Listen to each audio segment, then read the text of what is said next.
Hey everyone, welcome back to Chapter Chat. In today's video, we are going to discuss a very famous play that is your Waiting for Godot by Samuel Beckett. जो Waiting for Godot है ये Samuel Beckett ने 1948 to 49 के बीच में लिखा था and originally इसे फ्रेंच लैंग्वेज में लिखा गया था एंड इसका टाइटल था एन अटेंडेंट गोडॉट. बट बाद में बेकेट ने इसे खुद इंग्लिश में ट्रांसलेट किया था एंड ये इम्पॉर्टेंट है बिकॉज ये दिखाता है how closely he control the meaning and style of the play. ये जो प्ले है इसे वर्ल्ड वॉर 2 के बाद में लिखा गया था एंड उस टाइम पर जो यूरोप में लोग थे वो काफ़ी डिसइल्यूजन थे, कंफ्यूज थे एंड वो बहुत ही ज़्यादा होपलेस फील कर रहे थे.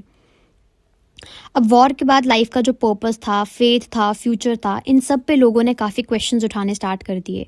लोगों ने अपनी एग्जिस्टेंस पे क्वेश्चन उठाने स्टार्ट कर दिए कि क्या उनकी जो लाइफ है क्या ये वर्दी भी है जीने की, या जो वो इतना एफर्ट डालते हैं अपनी लाइफ में क्या वो सब नेसेसरी है, क्योंकि एट दी एंड सबको मरना ही है. एंड इसी कॉन्टेक्स्ट में बेकेट ने एक ऐसा प्ले लिखा जिसमें कोई ट्रेडिशनल स्टोरी नहीं है, इसमें कोई beginning middle and and structure आपको देखने को नहीं मिलेगा, या फिर इसमें कोई भी क्लियर मैसेज नहीं है. एंड ऐसे प्ले को हम बोलते हैं एब्सर्ड प्ले. एंड इसीलिए ये जो प्ले है it belongs to the genre called the theatre of the absurd. इस टाइप के जो ड्रामा होता है जिसमें लाइफ को meaningless and repetitive and illogical चीज़ें दिखाई जाती हैं, जहाँ पर जो कैरेक्टर्स हैं वो बहुत बार सेम बातों को रिपीट करेंगे, सेम चीज़ों को रिपीट करेंगे, उनकी जो डायलॉग्स हैं वो कंप्लीट नहीं होते हैं एंड उनके जो एक्शंस हैं उनका कोई भी क्लियर रिजल्ट नहीं देखने को मिलता है. सो ये एब्सर्ड जो आपका एब्सर्ड ड्रामा है ये उसके फीचर्स रहते हैं. नाउ एब्सर्ड ड्रामा का मतलब ही है कि एक ऐसा ड्रामा जिसमें कोई भी सर या पैर नहीं है. आप देखेंगे इस प्ले में कहीं से भी कुछ भी स्टार्ट हो जा रहा है, कोई भी कैरेक्टर कभी भी एंटर कर रहा है, कोई भी कैरेक्टर कभी भी एग्जिट करके चला जाएगा एंड आपको बहुत ही कंफ्यूज फील होगा कि ये हो क्या रहा है, क्योंकि कोई भी चीज़ किसी भी चीज़ के साथ अलाइन नहीं करेगी. But that is the speciality of absurd play. Now ये जो वेटिंग फॉर गोडॉट है इसमें आपको 2 ट्रैम्प्स देखने को मिलेंगे. एक जो फर्स्ट कैरेक्टर है उसका नाम है Vladimir and then second is your Estragon. ये जो दोनों कैरेक्टर्स हैं, ये जो दोनों ट्रैम्प्स हैं, ये एक बहुत ही मिस्टीरियस फिगर गोडॉट का वेट कर रहे हैं जो कभी इस प्ले में एंटर होता ही नहीं है, जो कभी आता ही नहीं है.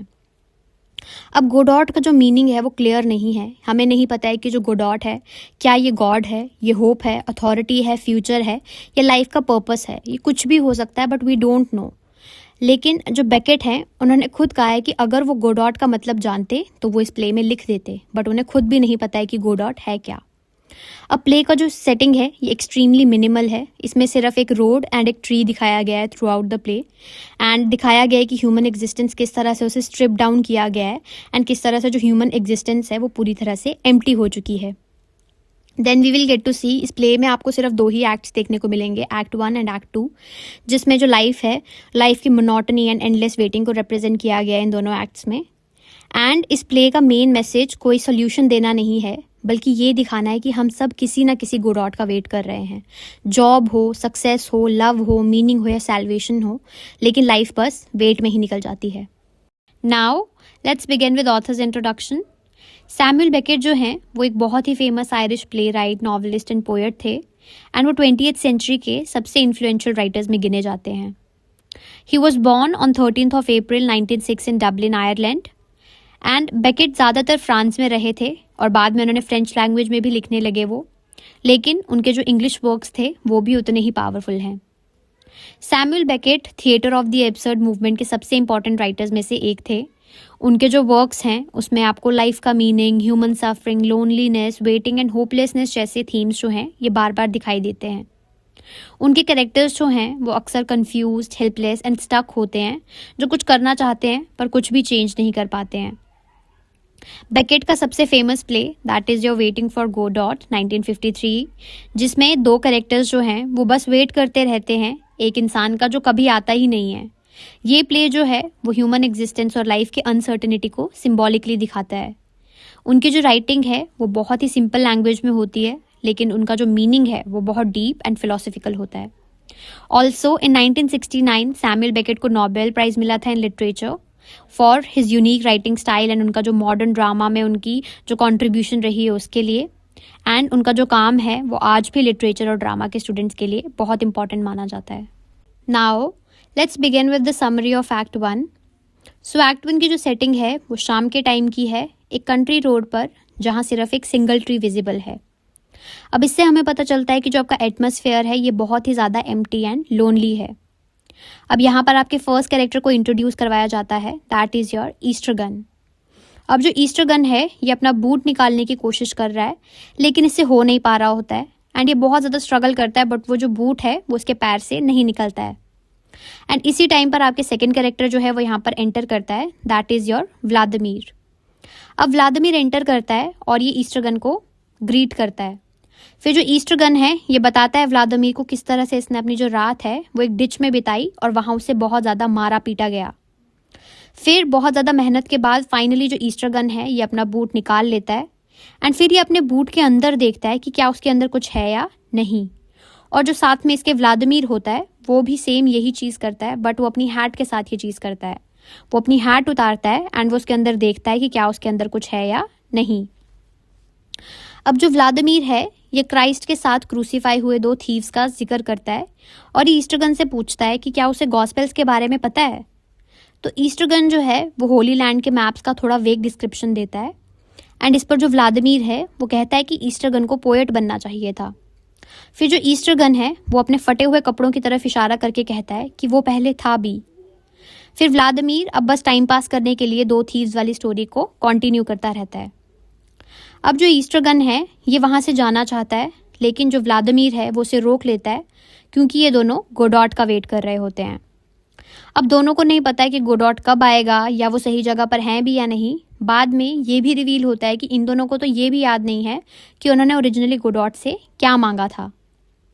अब वेट करते करते जो ईस्टर गन है ये बहुत ज़्यादा बोर हो जाता है और ये सजेस्ट करता है कि टाइम पास के लिए इन दोनों को ट्री से लटक कर सुसाइड कर लेना चाहिए। अब जो आइडिया है ये दोनों को ही काफ़ी अच्छा लगता है, लेकिन ये दोनों डिसाइड नहीं कर पाते हैं कि पहले कौन जाएगा, क्योंकि इन्हें डर होता है कि अगर एक पहले मर गया तो दूसरा जो है वो अकेला रह जाएगा। बिकॉज ये जो आपका प्ले है एज आई टोल्ड ये वर्ल्ड वॉर 2 के बाद लिखा गया था, तो इसीलिए यहाँ पर आपका जो थीम है आइसोलेशन का एंड एलियनेशन का एंड अकेलेपन का, ये उस चीज़ को यहाँ पर हाईलाइट कर रहे हैं। एंड लास्ट में फिर ये दोनों डिसाइड करते हैं कि गोडॉट के आने तक का वेट करना ही एक बेटर आइडिया है। अब जो ईस्टर गन है ये पूछता है कि क्या उनके पास अभी भी राइट्स हैं, तो व्लादिमीर कहता है कि वो राइट्स छोड़ चुके हैं। फिर व्लादिमीर को लगता है जैसे उसने कोई आवाज़ सुनी या उसे कोई आवाज़ आ रही है, लेकिन वो सिर्फ इमेजिनेशन होती है। फिर थोड़ी देर बाद जो व्लादिमीर है ये ईस्टर गन को एक कैरेट खाने के लिए देता है। अब यहाँ पर आपके 2 और कैरेक्टर्स आते हैं, that is your Pozzo and lucky. ठीक है, तो पोजो एंड लकी एंटर करते हैं और जो लकी है उसके गले में एक रस्सी बंधी होती है और वो एक स्टूल, बास्केट, बैग और एक ग्रेट कोट उठाए हुए होता है। अब जो पोजो है उसके हाथ में एक विप होती है जिससे वो लकी को कंट्रोल करता है। अब जो ईस्टर गन है ये गलती से पोजो को गोडॉट समझ लेता है एंड इससे जो पोजो है वो बहुत ज़्यादा गुस्सा हो जाता है। फिर जो पोजो है ये काफ़ी देर तक लकी को ऑर्डर्स देता रहता है एंड लकी जो है ये बिल्कुल मशीन की तरह चुपचाप ओबे करता है उसके हर ऑर्डर को। फिर पोजो लकी से स्टूल रखवाता है और बास्केट खुलवाता है जिसमें चिकन होता है। फिर पोजो चिकन खाता है और बोन्स जो है उन्हें फेंक देता है। और जो लकी है ये हर कमांड के बाद बैग्स उठाए झुक कर खड़ा रहता है और ऑलमोस्ट सोने जैसा लगता है। फिर जो व्लादिमीर और जो ईस्टर गन है ये लकी को देखने लगते हैं और पूछते हैं कि वो बैग्स कभी नीचे क्यों नहीं रखता है। तो जो पोजो है वो पहले बताने से मना कर देता है, लेकिन फिर ये जो ईस्टर गन है ये चिकन के बोन्स मांगता है। फिर पोजो कहता है कि टेक्निकली वो जो बोन्स हैं वो लकी के हैं, लेकिन जो लकी है वो कोई रिस्पॉन्स नहीं देता है, तो बोन्स जो हैं फिर वो ईस्टर गन को मिल जाते हैं। अब बाद में जो पोजो है ये बताता है कि जो लकी बैग्स के इसलिए उठाता है क्योंकि उसे डर है कि कहीं उसे बेच ना दिया जाए। और ये सुनते ही जो लकी है वो रोने स्टार्ट हो जाता है। अब जो ईस्टर गन है वो उसके आंसू पोंछने जाता है, लेकिन लकी जो है वो उसे ज़ोर से शिन पर लात मार देता है। फिर पोजो बताता है कि वो और लकी लगभग 60 ईयर्स से साथ हैं और व्लादिमीर लकी के साथ हो रहे ट्रीटमेंट से शॉक हो जाता है। फिर जो पोजो है वो कहता है कि लकी अब उसके लिए एक बर्डन बन चुका है एंड थोड़ी देर बाद जो व्लादिमीर है वो खुद लकी पर चिल्लाता है और उसे कहता है कि वो इतने अच्छे मास्टर के साथ इतना बुरा बिहेव कैसे कर सकता है। फिर जो पोजो है ये नाइट स्काई पर एक बहुत ही ड्रामेटिक स्पीच देता है। वो पूछता है कि कैसी थी मेरी स्पीच, और दोनों जो व्लादिमीर एंड जो ईस्टर गन है ये दोनों ही कहते हैं कि जो स्पीच है वो काफ़ी अच्छी थी। अब इस पर जो पोजो है वो बहुत खुश हो जाता है और वो कहता है कि वो उनके लिए कुछ करेगा। और जो ईस्टर गन है ये इमीडिएटली उससे बोलता है कि मुझे तू 10 फ्रैंक्स दे दे, लेकिन जो व्लादिमीर है वो उसे चुप करवा देता है। पोजो ऑफर करता है कि लकी जो है वो डांस करेगा और फिर वो थिंक करेगा, फिर वो सोचेगा।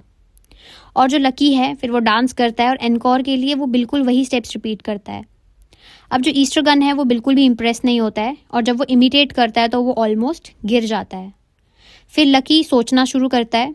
वो रिलीजियस और पॉलिटिकल आइडियाज़ का नॉन स्टॉप फ्लो होता है जो स्टार्ट तो होता है बट वो कभी भी कंप्लीट नहीं होता है, क्योंकि ऑब्वियसली एब्सर्ड प्ले है। एज आई टोल्ड यू, चीज़ें इनकम्प्लीट रहती हैं इसमें। एंड लास्ट में तीनों उसे पकड़कर नीचे गिरा देते हैं और उसकी ये हैट निकाल देते हैं। अब हैट निकालते ही जो लकी है वो बोलना बंद कर देता है एंड उसका लास्ट वर्ड होता है अनफिनिश्ड। फिर वो लकी को जगाने की कोशिश करते हैं। जब उसके हाथ में बैग्स दे दिए जाते हैं तो फिर जो लकी है ये फाइनली वापस जाग जाता है। अब पोजो और लकी जो है ये वहाँ से निकल जाते हैं। अब व्लादिमीर और जो ईस्टर गन है फिर से अपनी जगह पर बैठकर गोडॉट का वेट करते रहते हैं। ये वही वापस वहाँ बैठ जाते हैं और ये वहाँ पर बैठ के अब गोडॉट का वेट करते हैं। और उसी टाइम पर एक छोटा सा लड़का वहाँ आता है जो मिस्टर गोडॉट का मैसेज लेकर आया होता है। फिर जो ईस्टर गन है ये गुस्से में उसे डरा देता है और जो व्लादिमीर है वो बीच में बोलता है और पूछता है कि क्या लड़के को वो याद है। तो जो लड़का है वो कहता है कि आज वो उनसे पहली बार मिला है, उसने उन्हें पहले कभी नहीं देखा है। फिर वो बताता है कि मिस्टर गोडॉट आज नहीं आ सकते हैं, शायद वो कल आएँ। और जो लड़के हैं फिर लड़के को ये कहकर भेज दिया जाता है कि गोडॉट को बता देना कि उन्होंने उन्हें देखा था। और फिर लास्ट में व्लादिमीर और जो ईस्टर गन है ये दोनों अपनी पुरानी बातों पर बात करते हैं और रात के लिए जाने का डिसीजन लेते हैं, लेकिन ये दोनों अपनी जगह से हिलते तक नहीं हैं। And with this your act 1 ends. Now your act 2 begins. Act 2 का जो सेटिंग है वो नेक्स्ट डे होता है, सेम जगह और सेम टाइम पर। स्टेज पर वही कंट्री रोड और वही एक ट्री होता है एंड जो ईस्टर गन है उसके बूट्स और लकी की हैट अभी भी वहीं पड़ी होती है। अब व्लादिमीर पहले एंटर करता है और वो गाना गाने लगता है। फिर थोड़ी देर बाद ईस्टर गन बेयरफुट आता है और वो बहुत ही ज़्यादा अपसेट हो जाता है क्योंकि जो व्लादिमीर है वो उसके बिना खुश होता है और वो गाना गा रहा होता है। अब दोनों मान लेते हैं कि जब वो अकेले होते हैं तो ज़्यादा बेटर फील करते हैं, लेकिन फिर भी वो अपने आप को कन्विंस करने के लिए कहते हैं कि साथ रहकर ही वो खुश हैं। अभी भी दोनों गोडॉट का ही वेट कर रहे होते हैं। अब व्लादिमीर और जो ईस्टर गन है ये दोनों डेड वॉइसेस के बारे में बात करते हैं। उन्हें लगता है कि नेचर की जो साउंड्स है जैसे पत्तों की आवाज़, इनमें भी आवाज़ें छुपी हुई हैं। फिर जो व्लादिमीर है ये डिस्टर्ब हो जाता है और ईस्टर गन से कहता है कि उसकी हेल्प करे ताकि वो आवाज़ें सुनना बंद हो जाएं। ईस्टर गन ट्राई करता है और एंड में दोनों डिसाइड करते हैं कि एक दूसरे से क्वेश्चंस पूछकर टाइम पास करेंगे। और ये जो ट्रिक है उनकी ये थोड़ी देर तक काम भी करती है। फिर ईस्टर गन को कल जो कुछ भी हुआ था उसमें से उसे कुछ भी याद नहीं होता है। उसे पोजो और लकी के बारे में भी याद नहीं होता है और ये भी भूल जाता है कि उसने ट्री से लटक कर मरने का प्लान बनाया था। उसे अपने बूट्स की भी बिल्कुल उसे भूल जाता है, उसे अपने बूट्स का भी याद नहीं रहता है और वो सोचता है कि वो जो साइड पर बूट्स पड़े थे स्टेज पर वो किसी और के होंगे। लेकिन जब वो बूट्स पहनता है तो वो सरप्राइजिंगली उसे एकदम फिट आ जाते हैं। ट्री पर नए पत्ते आ जाते हैं और ईस्टर गन कहता है कि शायद स्प्रिंग आ गई है। लेकिन व्लादिमीर नोटिस करता है कि ईस्टर गन की जो शिन है वो अभी भी पूरी तरह से स्वोलन है एंड अब उसमें ब्लड एंड पस जो है उसमें से निकल रही है क्योंकि लकी ने उसे लात मारी थी कल। थोड़ी देर बाद उनके पास बात करने के लिए कुछ नहीं रहता है तो व्लादिमीर जो है वो लकी की हैट है उसे वो मिलती है और फिर वो उस हैट को पहन लेता है। दोनों थोड़ी देर तक हैट्स एक्सचेंज करते रहते हैं। फिर जो व्लादिमीर है वो अपनी हैट ज़मीन पर फेंक देता है और पूछता है कि वो कैसा लग रहा है। उसके बाद वो पोजो और लकी बनने का नाटक करते हैं, लेकिन कुछ खास नहीं होता है। फिर ईस्टर गन थोड़ी देर के लिए चला जाता है पर तुरंत वो हाँफते हुए वापस आ जाता है और कहता है कि वो आ रहे हैं। फिर जो व्लादिमीर है वो सोचता है शायद गोडॉट आ रहा है जो उन्हें बचा लेगा। वो डर जाता है और फिर जो ईस्टर गन है वो एक पेड़ के पीछे जाकर छुप जाता है। वो उस ट्री के पीछे जाकर छुपने की कोशिश करता है, लेकिन जो ट्री है वो बहुत ही छोटा होता है। अब जो कॉन्वर्जेशन है ये धीरे धीरे अब्यूजिव बन जाती है।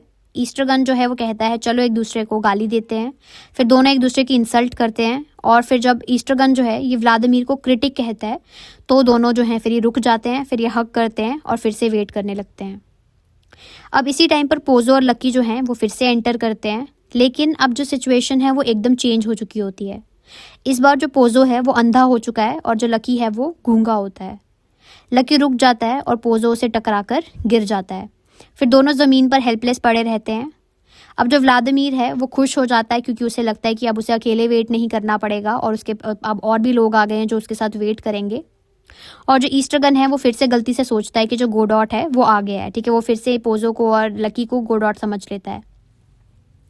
अब व्लादिमीर और जो ईस्टरगन है ये डिस्कस करते हैं कि पोजो को उठाना चाहिए या नहीं, उसकी हेल्प करनी चाहिए या नहीं। जब व्लादिमीर पूछता है कि और कितने लोग वेट करते हैं तो ईस्टरगन कहता है बिलियंस। फिर पोजो हेल्प के बदले 100 फ्रैंक्स ऑफर करता है एंड जो ईस्टरगन है वो कहता है कि ये काफ़ी नहीं है। व्लादिमीर फिर हेसिटेट करता है क्योंकि अगर वो पोजो की हेल्प करेगा तो बाद में फिर से वो और जो व्लादिमीर एंड ईस्टरगन हैं ये फिर से पीछे अकेले रह जाएंगे। एंड एंड में वो ट्राई करते हैं लेकिन वो उन्हें उठा नहीं पाते हैं। अब ईस्टरगन जाने का डिसीजन लेता है लेकिन व्लादिमीर के कहने पर पहले मदद करने के लिए रुक जाता है। फिर पोजो को उठाते वक्त व्लादिमीर और जो ईस्टरगन है ये खुद गिर जाते हैं और उठ नहीं पाते हैं। फिर जब पोजो बोलता रहता है तो व्लादिमीर गुस्से में उसे लात मार देता है ताकि वो चुप हो जाए। फिर थोड़ी देर बाद दोनों उठ जाते हैं और फाइनली पोजो को भी उठा देते हैं। पोजो पूछता है कि वो कौन है और टाइम क्या हुआ है, लेकिन दोनों जवाब नहीं दे पाते हैं। फिर जो ईस्टरगन है वो लकी को जगाने के लिए उसे लात मारता है और गाली देता है, लेकिन फिर से अपने जो पैर है वो हर्ट कर लेता है क्योंकि उसके पैर में ऑलरेडी लगी हुई थी। वो बैठ जाता है और बूट निकालने लगता है। जो व्लादिमीर है वो पोजो को बताता है कि उसका फ्रेंड इंजर्ड है। फिर व्लादिमीर पोजो से कहता है कि जो लकी है कि लकी को फिर से डांस या थिंक करने को बोलो। पोजो बताता है कि लकी जो है वो गूंगा है। जब व्लादिमीर पूछता है कि कब से, तो पोजो गुस्से में आ जाता है और कहता है कि उसे टाइम का कोई सेंस नहीं है। फिर वो लकी को उठाता है और दोनों वहाँ से चले जाते हैं। व्लादिमीर सोचता है कि दुनिया में कोई सच नहीं है और जो कल तक उसे आज का कुछ भी याद नहीं रहेगा। उसकी जो मेमोरीज हैं वो कंफर्म करने का भी कोई तरीका नहीं है क्योंकि ईस्टरगन हर चीज़ भूल जाता है, तो वो उससे पूछ भी नहीं सकता है। बॉय वो जो छोटा बच्चा है, वो जो छोटा लड़का है, वो फिर से आता है और कहता है कि उसे उन दोनों का कोई याद नहीं और ये उसकी पहली विजिट है, ठीक है। वो फिर से उससे पूछते हैं कि तुम्हें हम याद हैं, तो वो लड़का फिर से कहता है कि नहीं, मैं तुम्हें आज पहली बार देख रहा हूँ, मैं तुमसे पहली बार मिल रहा हूँ। और फिर से उसे मतलब वही जो सेम सीन है वो वापस से रिपीट होता है। वो वही मैसेज रिपीट करता है कि गोडॉट जो है वो आज नहीं आएगा पर कल ज़रूर आएगा। अब व्लादिमीर गुस्से में कहता है कि लड़का याद रखे कि उसने उसे देखा था, ठीक है, कि तुम अगर कल वापस आओगे तो याद रखना कि तुमने हमें देखा था। एंड में व्लादिमीर और जो ईस्टरगन है ये जाने का डिसाइड करते हैं, लेकिन ज़्यादा दूर नहीं जा सकते क्योंकि गोडॉट का वेट करना है। वो ट्री को देखकर फिर से लटक कर मरने का प्लान बनाते हैं, ठीक है। वो फिर से डिसाइड करते हैं कि उस ट्री से लटक कर सुसाइड कर लेते हैं। जो ईस्टरगन है वो अपनी बेल्ट निकालता है लेकिन वो टूट जाती है और उसकी जो पैंट है वो नीचे गिर जाती है। व्लादिमीर कहता है कि अगर गोडॉट कल भी नहीं आया तो वो लटक जाएंगे। फिर वो ईस्टरगन से कहता है पैंट पहन लो। दोनों जाने का डिसीजन लेते हैं लेकिन फिर भी फिर से वो मूव नहीं करते और उसी जगह पर बैठे रहते हैं। And with this your act 2 also ends. And इसके साथ आपका जो पूरा ड्रामा है दैट ऑल्सो एंड्स। इस प्ले के की फीचर्स हैं वेटिंग एंड इनएक्शन, जैसे कि वो गोडॉट का वेट कर रहे हैं व्लादिमीर एंड ईस्टरगन, जो ह्यूमन लाइफ के एंडलेस वेटिंग को रिप्रेजेंट करता है कि किस तरह हम अपनी लाइफ में जॉब, लव एंड स्टेबिलिटी को लेकर हमेशा वेट करते रहते हैं। Then second is your absurdity of life. World war 2 के बाद लोगों को अपनी लाइफ बहुत ही इलॉजिकल एंड बहुत ही मीनिंगलेस लगने लगी थी। उन्हें लगा कि अब उनकी लाइफ में कुछ भी नहीं बचा, उनके पास जीने का कोई भी जरिया नहीं है, कोई भी चीज़ उन्हें जीने के लिए मोटिवेट नहीं करती थी क्योंकि उन्हें लगता था कि एंड में तो मरना ही है, तो आप इतने एफर्ट्स डाल ही क्यों रहे हो। Then time and memory. Throughout the play we get to see time repeat होता रहता है। मेमोरीज जो हैं वो अनरिलायबल हैं, उन्हें पहले दिन का कुछ भी याद नहीं होता है कि उनके साथ क्या हो रहा है और क्या नहीं हो रहा है। Then we get to see loneliness and companionship, कि किस तरह से उनके लिए अकेला रहना बहुत ही मुश्किल है लेकिन साथ रहना भी उतना ही मुश्किल है। वो डिसाइड करते हैं कि वो मर जाएंगे, ठीक है, वो मरना चाहते हैं but at the same time वो ये नहीं चाहते हैं कि कोई एक पीछे जिंदा रह जाए क्योंकि वो अकेला रह जाएगा। देन होप वर्सेस डेस्पेयर की थीम है। गोडॉट जो है वो होप का सिंबल है, जो कि जो कभी पूरी ही नहीं होती है क्योंकि वो एंटर ही नहीं हो रहा है गोडॉट कभी ड्रामा में, कभी वो आया ही नहीं। लेकिन जो आपके व्लादिमीर एंड जो ईस्टरगन है वो हमेशा गोडॉट जो है वो उनके लिए एक क्या जीने का जरिया है, तो उसी के थ्रू वो हमेशा क्या कर रहे हैं, मतलब वो प्लान करते हैं कि वो मर जाएंगे लेकिन फिर वो सोचते हैं कि नहीं, हमें गोडॉट का वेट करना है और उसकी वजह से वो क्या है, जिंदा रहते हैं सिर्फ इस रीज़न की वजह से कि उनको गोडॉट से मिलना है। बट वी डोंट नो कि गोडॉट एक्चुअल में है कौन, ठीक है। जो गोडॉट है उसके बहुत सारे मीनिंग्स हो सकते हैं इस प्ले में। गोडॉट जो है वो मे बी सिंबल है गॉड या सैल्वेशन का। वो लाइफ के होप या पर्पस को भी रिप्रेजेंट कर सकता है। वो जो अथॉरिटी या फिर फ्यूचर सक्सेस है, इन सब चीज़ों को भी वो रिप्रेजेंट करता है। लेकिन गोडॉट कभी अपीयर ही नहीं होता है इस प्ले में। और बेकेट जो है वो क्लियर आंसर भी नहीं देते हैं, वो इंटरप्रिटेशन को कभी ओपन ही नहीं करते हैं कि गोडॉट क्या है। ऑल्सो आपका जो ये ड्रामा है ये theatre of the absurd genre से बिलोंग करता है, विच बेसिकली मीन्स कि इसमें प्लॉट का लैक है। इसमें आपने देखा कि प्लॉट कितना ब्रोकन है, ठीक है, कोई भी चीज़ कनेक्ट नहीं कर रही है। रेपिटेशन देखने को मिलेगा, same event same dialogue again and again they are repeating themselves, ठीक है। जो सेटिंग है वो भी यहाँ तक सेम है, वही same setting next day continue हो जाती है। मीनिंगलेस कॉन्वर्जेशंस हो रही हैं, कोई भी बात कहीं से भी स्टार्ट हो रही है, कोई लिंक ही नहीं है दो सीन्स के बीच में। So we get to see a lot of broken बहुत सारे क्या हैं एस्पेक्ट्स देखने को मिलते हैं इस ड्रामा में। देन सर्कुलर एंडिंग है इसकी, वेरी इंपॉर्टेंट, कि जो कैरेक्टर्स हैं वो डिसाइड करते हैं कि वो चले जाएंगे बट वो कभी जाते ही नहीं है, ठीक है। जैसे कि आपका व्लादिमीर और जो ईस्टर गन है, ये हर प्ले के एंड में, ठीक है, हर एक्ट के एंड में कहते हैं कि अब हम यहाँ से चले जाएंगे, लेकिन वो वापस उसी जगह बैठकर गोडॉट का वेट करते हैं। तो जो वेटिंग फॉर गोडॉट है ये एक परफेक्ट एग्जाम्पल है एब्सर्ड ड्रामा का, and this is a very important question. आपको पता होना चाहिए कि एब्सर्ड ड्रामा के फीचर्स क्या रहते हैं एंड क्यों ये जो ड्रामा है वेटिंग फॉर गोडॉट ये खुद एक एब्सर्ड ड्रामा क्यों है। तो ये एक बहुत इंपॉर्टेंट क्वेश्चन है, you should definitely work a little bit on this. Then अगर हम लैंग्वेज एंड स्ट्रक्चर की बात करें तो शॉर्ट पैराग्राफ इज इनफ, ठीक है, सिंपल एंड बहुत ही ब्रोकन डायलॉग्स का यूज इन्होंने किया है, साइलेंस है, बहुत ज़्यादा पॉजेज हैं, रेपिटेशन है, एंड ऑल्सो आपका जो ये ड्रामा है वेटिंग फॉर गोडॉट ये एक ट्रैजिक कॉमेडी है। इसमें कॉमेडी भी है but it is mixed with tragedy also. So in simple अगर हम बात करें जो वेटिंग फॉर गोडॉट है ये ह्यूमन लाइफ को दिखाता है कि किस तरह से जो ह्यूमन लाइफ है वो कॉन्टिन्यूस वेट है मीनिंग का, होप का एंड सैल्वेशन का, बट नथिंग इज सर्टन, ठीक है। बेकेट फोर्स करते हैं ऑडियंस को कन्फ्रंट करने के लिए the absurd reality of existence, कि जिस लाइफ के लिए हम इतना हार्ड वर्क कर रहे हैं, जिस लाइफ को हम इतने एफर्ट्स डालते हैं, इतना स्ट्रगल करते हैं कि हमारी लाइफ क्या हो, थोड़ी अच्छी हो या एक हम बेटर लाइफ जी सकें, वो लाइफ क्या है, सर्टन नहीं है, श्योरिटी नहीं है। मे बी आज आप इतनी मेहनत कर रहे हो, क्या पता कल सुबह तक आप रहो ना रहो, ठीक है। सो लाइफ में क्या है, बहुत ही ज़्यादा अनसर्टिनिटी है। So that is your play waiting for Godot. So this was all about your play Waiting for Godot by Samuel Beckett, and I hope you really enjoyed this video, and please make sure to like, share and subscribe, and I'll see you in the next video. Till then, take care.